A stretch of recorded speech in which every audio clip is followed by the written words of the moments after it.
सुनो लीमा, आज लच्छे पराठा और पनीर की सब्जी बनाना, साथ में मटर पुलाव भी बना लेना।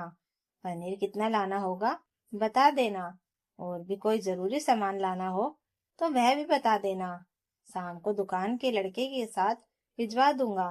विजयराम ने अपनी पत्नी कुसुम से कहा। एक पाव पनीर हो जाएगा, अभी तो कुछ और याद नहीं आ रहा। अगर कुछ मंगाना हुआ तो फिर फोन कर दूंगी। कुसुम बोली। बहू, सुना ना तुमने, तुम्हारे पापा जी क्या कह कर गए हैं? रात के खाने में लच्छे पराठे, कढ़ाई पनीर और मटर पुलाव बना देना।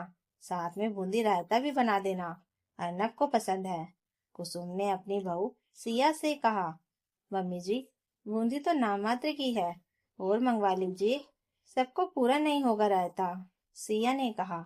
बहू, 2 आदमियों को हो जाए वही बहुत है, कुसुम बोली। शाम ठीक 6 बजे विजयराम ने पनीर भिजवा दिया।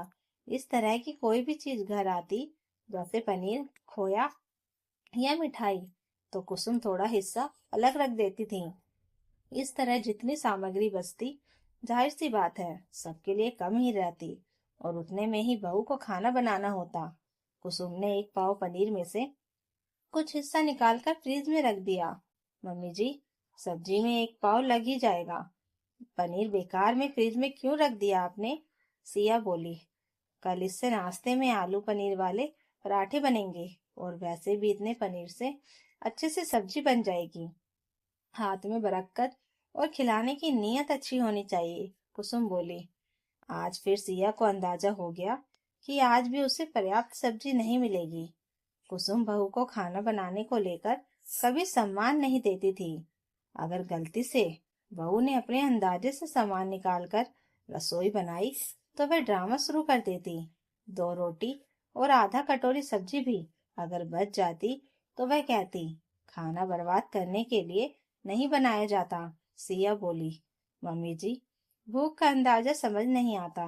कभी कोई 3 रोटी खाता है, कभी 2, इसलिए 2 रोटी ज्यादा बना देती हूँ ताकि सबको पर्याप्त मिले, और परोसते समय हाथ ना रोकना पड़े।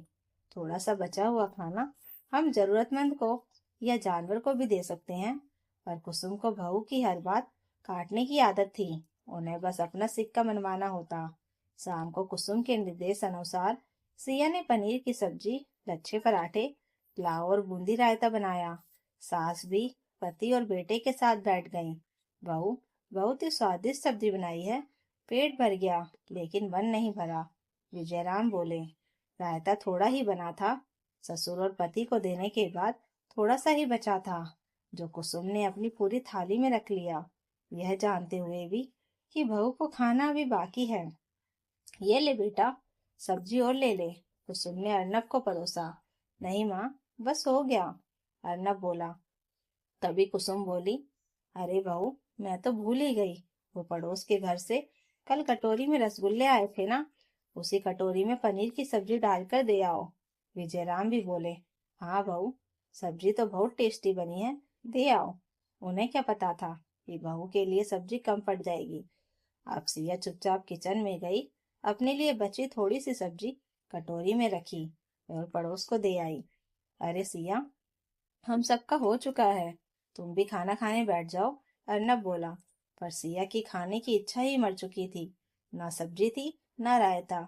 उसने पराठा लिया और थोड़ा पुलाव दही के साथ खा लिया। मम्मी जी, मेरे लिए सब्जी बची ही नहीं, मैंने पहले ही कहा था पूरा पनीर उपयोग कर लेते हैं, अब ग्रेवी भी नहीं बची, सिया बोली। अब बहू, तुम्हारे हाथ में बरकत ही नहीं है, कैसे खाना बनाती हो कि तुम्हारे लिए ही खाना कम पड़ जाता है? ससुराल में इस तरह शिकायतें नहीं करते। हमारे समय में मैं कभी सब्जी मिठाई कम पड़ जाती थी तो हम जो मिलता था उसी में संतुष्ट रहते थे। तुम्हारी तरह खाने के लिए सास से शिकायत नहीं करते थे, कुसुम बोली। यह हमेशा की बात थी। सिया को कोई भी अच्छी टेस्टी चीज कम ही मिलती, या कभी कभी मिलती ही नहीं थी। सुबह की चाय कुसुम ही बनाया करती थी। दूध लेना, गरम करना, दही जमाना, सब काम वही करती थी। सिया ने अपनी चाय और अपने पति की चाय में हमेशा फर्क महसूस किया। कुसुम सिया की चाय सबसे आखिर में बनाती, कम दूध, बिना अदरक, बिना इलायची, और बिना चाय मसाले की। एक दिन ऑफिस से आते आते अर्नब ने सिया को कॉल किया। पान खाओगी? हाँ ले आइएगा, मेरे लिए मीठा पान। सिया बोली, ठीक है, मम्मी पापा से भी पूछ लो। अर्नब बोला, बहू मेरे लिए सादा पान। विजयराम बोले, मेरे लिए मत मंगवाना। कुसुम बोली। फिर भी अर्नब एक एक्स्ट्रा पान ले आया। रात को खाने के बाद सभी ने पान खाने का सोचा। तभी उसी शहर में रहने वाले दूर के देव मामा घर आ गए। सिया ने पति, ससुर और मामा जी को पान ऑफर किया। तभी कुसुम बोली, बहू मुझे भी पान दे ही दो, जबकि उन्होंने पहले खुद ही मना किया था। सिया ने अपने हिस्से का पान उन्हें दे दिया। पूरा पान उन्होंने अकेले खा लिया, आधा भी बहू को नहीं दिया। सिया सोचने लगी, मायके में तो सबसे पहले उसे ही हर चीज मिलती थी, जब चाहे खा पी सकती थी। यहाँ ससुराल में खुद ही सारा खाना बनाने के बाद भी पूरा कंट्रोल सासू माँ का है। उसकी पसंद को कोई अहमियत ही नहीं। धीरे धीरे सिया अपनी सास की प्रवृत्ति समझने लगी। कुछ दिनों बाद कुसुम की बचपन की सहेली सैलजा घर आई। उनके हाथ में निमंत्रण पत्र देखकर कुसुम बोली, बेटी की सगाई है। सैलजा बोली, नहीं, बहू की बीएड पास कर सरकारी नौकरी लगने की खुशी में दावत है। यह बात कुसुम को हजम नहीं हुई, पर सैलजा आगे बोली, 2 साल पहले मेरे पति के जाने के बाद मेरी बहू ने ही पूरा घर संभाला, बेटी की पढ़ाई, घर खर्च सब, और फिर समय निकालकर बीएड भी कर ली। अब उसे सरकारी जॉब मिल गई है। बहू की इस मेहनत की खुशी में दावत है। कुसुम ने दिखावे में कहा, हाँ हाँ हम जरूर आएंगे। दोपहर के खाने का समय था। कुसुम ने अपनी सहेली को भी खाना परोसने के लिए कहा। सिया को भी मेहमानों की आवभगत करना पसंद था। सिया ने सैलजा को घर का ही सदस्य समझकर कहा कि हलवे का बर्तन डाइनिंग टेबल पर रख देती हूँ। कुसुम ने खुद भी 2 कटोरी हलवा खाया और अपनी सहेली को भी जबरदस्ती खिलाया। बर्तन पूरी तरह खाली हो चुका था। सैलजा के जाने के बाद जब सिया अपनी थाली लेने किचन में गई तो उसने 1 कटोरी हलवा भर लिया, जो उसने पहले ही अलग रख दिया था। कुसुम ने देखते ही कहा, अरे यह क्या, बर्तन तो खाली है। यह हलवा तुमने पहले ही अपने लिए अलग रखा था। घर की बहू को यह शोभा देता है। सिया बोली, मम्मी जी, घर की बहू के लिए पर्याप्त भोजन नहीं रखा जाता, उसकी पसंद को अहमियत नहीं दी जाती, क्या यह शोभा देता है? बहू के लिए भी हिस्सा रखना चाहिए। मैंने ठान लिया है कि अब मैं अपना हिस्सा पहले ही निकाल लिया करूंगी, या फिर आपके साथ ही बैठकर खाऊंगी। अगर आपको मेरा ध्यान नहीं तो मुझे खुद अपना ध्यान रखना होगा। कुसुम ने इस बात को नमक मिर्च लगाकर अपने पति से कहा। विजयराम बोले, यह हमारे लिए शर्म की बात है कि घर में सब कुछ होते हुए भी हमारी बहू को ऐसा करना पड़ा। मैं तो बेफिक्र था कि तुम बहू को किसी बात की कमी नहीं होने देती होगी। बहू पराए घर से आई है, पर अब हमारे घर का हिस्सा है। उसके खाने पीने पर हाथ तंग करना शोभा नहीं देता। सीखो अपनी सहेली सैलजा से, अपनी बहू की कितनी इज्जत करती हैं, और तुम हो कि खाने पीने की चीजों में पाबंदी।